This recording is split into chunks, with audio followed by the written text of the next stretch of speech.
Now let's take a look at this morning's top stories, what you need to know before you go.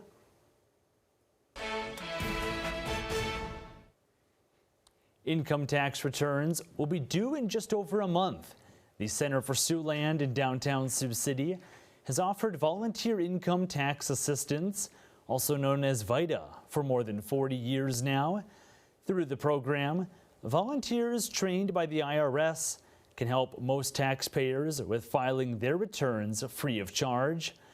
Assistance is available by appointment only, but the center says they still have plenty of openings. The VITA program coordinator says the program can help Siouxlanders keep more money in their pockets. Every year we have people come in and they're like, oh man, last year I had to pay in and this year I'm getting a refund. And you know, they wouldn't have necessarily had to pay in, except they had to pay for the return preparation, and then that eats out of their refund.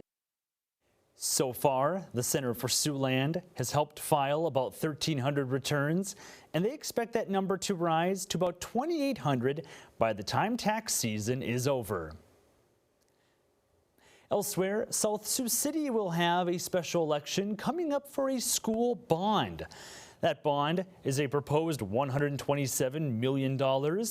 If successful, the bond will go toward replacing the district's 3 oldest schools, along with improving safety, security, and accessibility at the others. The vote follows a year-long effort to educate the community on the issues the district is facing and get public feedback on how to move forward.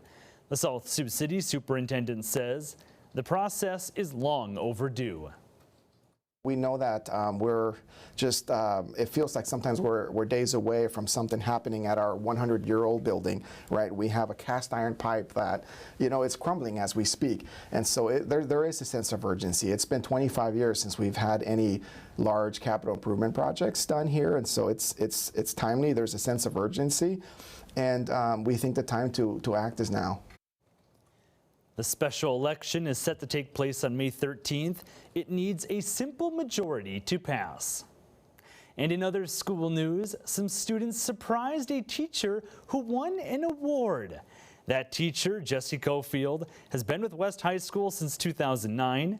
Currently, she's a freshman seminar teacher. During yesterday's assembly, Cofield was joined by her family and fellow staff to celebrate the announcement.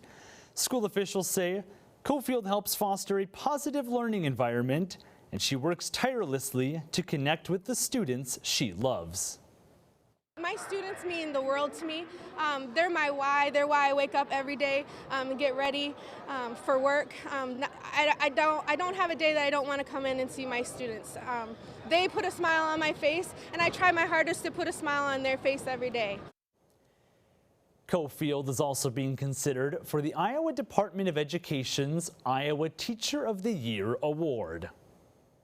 Well, one last check on that forecast. This weather might not feel like much of an award. No, certainly doesn't. We got some severe weather over the next few days with some large hail, damaging winds remaining possible as we see some flash flooding and even an isolated tornado a possibility as well. So we'll continue to watch that carefully over the next few days with rain amounts that are going to be up to a ½ inch to an inch in a few areas. So we'll have to continue to keep an eye on this. Make sure to stay weather aware on Friday with the storms coming our way. But today we see fire danger risk as we see a high of 76 degrees, very warm and breezy for our Thursday, and also seeing that possibility of a total lunar eclipse tonight starting at 1:26 ending at 2:31, with the eclipse completely coming to an end at 5 a.m. Very warm with those increasing clouds and a low of 52, but I think some clearing will still be possible, and then we warm up for our Monday, but then another chance of rain and snow in the middle of next week.